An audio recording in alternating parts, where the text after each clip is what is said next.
Alors, ça y est, le salon de l'agriculture a fermé ses portes hier soir. Donc, les agriculteurs retournent dans leurs exploitations, mourir en silence, dans une totale indifférence comme d'habitude. Qu'est-ce qu'il a apporté encore, ce salon de l'agriculture? Rien à part un sentiment d'abandon, de désolation comme d'habitude. Parce qu'on a eu des promesses, enfin, ils ont eu des promesses à tout va, hein, de la part des politiciens. Hein. J'appelle pas ça politique, moi j'appelle ça des politiciens. Parce que les politiciens disent et ne font pas ce qu'ils disent. Enfin, disent et ne font pas, ouais, disent et ne font pas ce qu'ils disent. Alors que un politique, ça dit et ça fait. Mais ça, ces hommes politiques, faut les trouver. Ah, bon.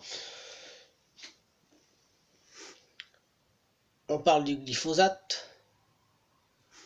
L'Europe a dit dans 5 ans terminé, la France dit dans 3 ans. C'est très bien de dire que dans 3 ans, on va interdire le glyphosate, on va répondre aux attentes des consommateurs. Oui, c'est très bien. Sauf que s'il n'y a pas d'alternance, d'autres solutions proposées face à la suppression du glyphosate, ça n'ira pas. Dans les Côtes d'Armor, il y a un producteur qui a créé l'Osmobio, l'équivalent naturel du glyphosate. Sauf que pour qu'il soit mis en vente sur le territoire, ben, il manque un tampon. Il demande quel tampon il manque, jamais eu de réponse. Parce que c'est le lobbying. Et oui, le lobbying fait qu'on ne peut pas se passer du glyphosate, du Roundup, hein, que le géant Monsanto nous impose. Bon, voilà. Le Mercosur, hein, c'est pareil, M. Macron dit non, il n'y aura pas de bœuf aux hormones, patati patata. Il faudrait déjà peut-être savoir que on importe chaque année 70% de la viande qui est consommée, c'est nourri au tourteau de soja OGM importé d'Amérique du Sud. Hein, donc, faut pas déconner. On nous fait déjà manger de la merde dans les magasins. Donc, avec le Mercosur qui va amener, normalement 100 000 tonnes de viande bovine par an, bah ça va plomber le marché. Déjà pour commencer, donc les prix vont baisser. Déjà que les éleveurs de bovins ne sont pas rémunérés correctement. Là, ils sont à 3,20 € kg, alors que normalement pour qu'ils s'en sortent, il faut entre 4,50 € et 5,20 €. Ça dépend des cas. Donc, non, c'est le Mercosur, c'est simple, c'est on vend des Airbus, on vend des voitures au Brésil et compagnie, et en échange, ils nous donnent de la viande. Sauf que de la viande, on en a déjà assez en France. Pourquoi en faire venir alors? C'est ça que je comprends pas, mais c'est la folie mondialiste, c'est le libre-échangisme, c'est ça qui a tué notre agriculture. Mais qui c'est qui est responsable de ça? Ah, moi je soutiens tous les agriculteurs, mais la représentation nationale de la FNSEA, c'est elle qui a tué l'agriculture française depuis 40 ans. Hein, parce qu'on a imposé un système aux agriculteurs, c'est agrandissez la surface de vos exploitations, agrandissez le volume de production pour être compétitif. Ah, très bien, sauf que la production augmente, mais après le prix baisse. Non, le marché agricole doit être en accord avec l'offre et la demande. Tous les marchés du commerce sont comme ça, pourquoi l'agriculteur ne pourrait pas le faire? C'est pour ça aussi qu'il faudrait faire en sorte que l'agriculture soit une exception, l'exception agricole, au sein de l'OMC. Mais ça, il faut de la volonté politique, il faut du courage politique, ce qui manque beaucoup aujourd'hui. Bon, voilà. C'est pas compliqué quand même.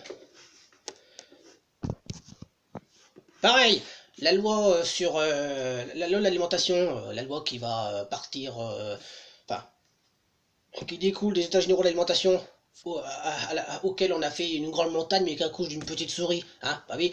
Alors M. Macron dit on va partir des coûts de production. Pour rémunérer l'éleveur, on va partir des coûts de production. Il faut que la chaîne aille de l'éleveur à la grande distribution. D'accord, c'est très très bien de le dire, mais dans ce cas-là, il faut le faire. Mais avec des vrais coûts de production. Ah oui, en plus, c'est formidable ça. Il y a une étude récente qui montre que pour le lait, c'est 45 centimes le litre qui doit payer à l'éleveur. 45 centimes. Pas 32 centimes. Pas 25 centimes. 45 centimes. Donc 450 € les 1000 litres. Pour le porc, c'est 1,50 €. Pour la viande bovine, je l'ai dit, on va dire 5,20 €. Voilà. Pour qu'ils puissent vivre. Bon.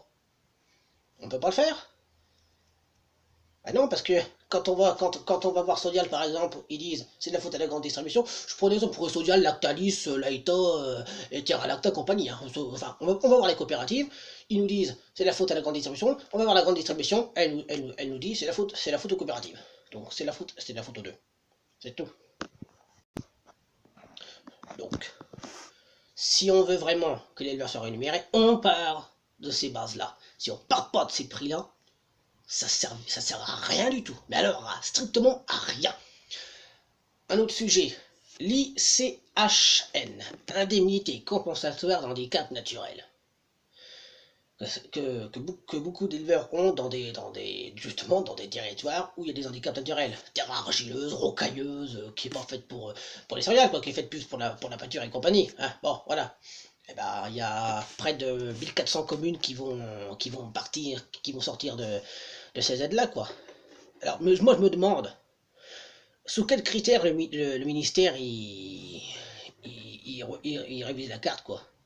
Je pense qu'il a rêvé simplement pour faire plaisir à Bruxelles, quoi. Bah oui, tout simplement.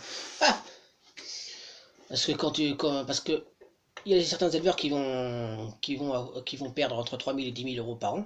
C'est conséquent, quoi, c'est important. Ce qu'il faut faire, c'est cas par cas.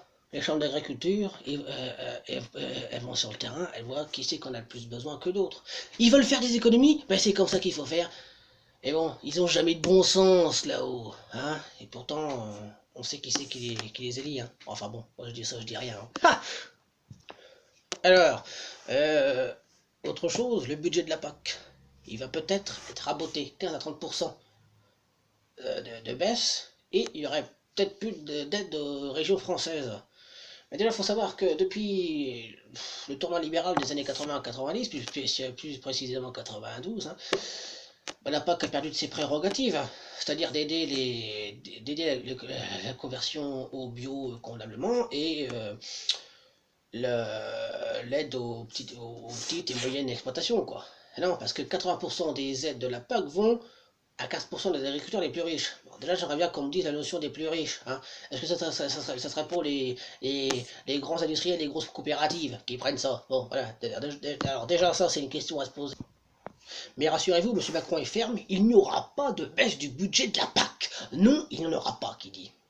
Alors, moi, j'en ai marre de ce type-là. J'en ai marre. Parce que d'un côté, il va sacrifier la filière bovine, hein, avec le CETA et le Mercosur, mais d'un autre côté, il veut pas que le budget de la PAC soit rabaissé et compagnie. Mais je sais pas, c'est soit tu défends toute l'agriculture en bloc, soit tu la défends pas. Moi, je pense que c'est plutôt la deuxième option. Il va encore se coucher devant Bruxelles, c'est tout. Bah oui, mais c'est comme ça depuis 40 ans. Mais oui, mais faut arrêter maintenant, faut arrêter. On faut arrêter de nous vendre du rêve. On nous a vendu du rêve depuis 40 ans, maintenant ça suffit. Mais de toute façon, pour l'agriculture, tant qu'on ne parlera pas de régulation, pour les filières, hein, filière laitière, filière porcine, filière bovine, tant qu'on ne parlera pas de régulation, tant qu'on ne parlera pas de TVA sociale, qui pourrait rendre plus, justement, compétitive l'agriculture, sans être dans ce putain de modèle de merde, c'est l'agriculture industrielle, avec des géants de fermes de 4000, 10 000 bêtes, quoi. Non. L'agriculture française, c'est des petites et moyennes fermes. Basta. Et on peut être compétitif parce que, d'abord, on s'occupe de notre marché intérieur français, et ensuite, on exporte dans l'Europe, et nos plus-values agricoles à l'échelle mondiale, si on peut. Voilà, c'est tout. C'est pas plus compliqué que ça. C'est pas vivre en autarcie, ça. Bon, voilà. Vous savez, on a perdu notre textile, on a perdu notre sidérurgie, ça s'est jamais relevé. Si on perd notre agriculture, c'est la fin de la France. Parce que s'il n'y a plus d'agriculteurs, les paysages, qu'est-ce qu'ils vont devenir les paysages? Comme moi quand je vais faire du vélo, les chemins sont entretenus. Si j'y retourne dans 10 ans, quand il y aura plus d'agriculteurs, quand il y aura plus d'éleveurs, quand il y aura plus de paysans, bah, ça veut dire de la broussaille, il y aura des épines partout, donc on pourra plus rien faire. Ah, vous avez pensé ça? Non. Donc il faut pratiquer une politique d'autosuffisance alimentaire. Et il faut qu'on soit maître chez nous. On va pas faire venir des produits qui respectent pas nos normes. Hein, déjà pour commencer. Mais les normes en France, il y en a trop, elles sont trop contraignantes. Faut arrêter avec le bisonorme et compagnie, faut arrêter ça là. Les normes environnementales, sociales, économiques, faut arrêter les charges administratives, pareil. Faut arrêter ça. Mais qui Est-ce qu'il veut le faire? Bah, à part moi, mais moi je suis un tout petit, hein. Moi je suis, je pèse rien moi là-dedans, hein. Je suis comme petit secrétaire national, moi, hein. Je pèse rien, moi, hein. Alors, moi, vous savez, je suis comme une Cassandre. Je gueule dans mon coin, entre guillemets, pour le monde agricole, mais voilà quoi, je les défends et j'essaye de les sauver, mais ça va pas quoi. Voilà, ça va toujours pas. Mais je continuerai, je lâcherai rien, ça c'est clair et net, parce que l'agriculture c'est vital pour la France. Ça l'a toujours été. La France est une terre agricole, faut pas l'oublier. Elle a peut-être 80% de taux d'urbanisation, mais la France, c'est l'agriculture qui va les faire tenir. C'est pas le service de communication et compagnie, hein. Voilà. Allez, salut à tous, et n'oubliez pas, vive l'agriculture française. Oui, on doit la faire vivre. Elle doit pas crever.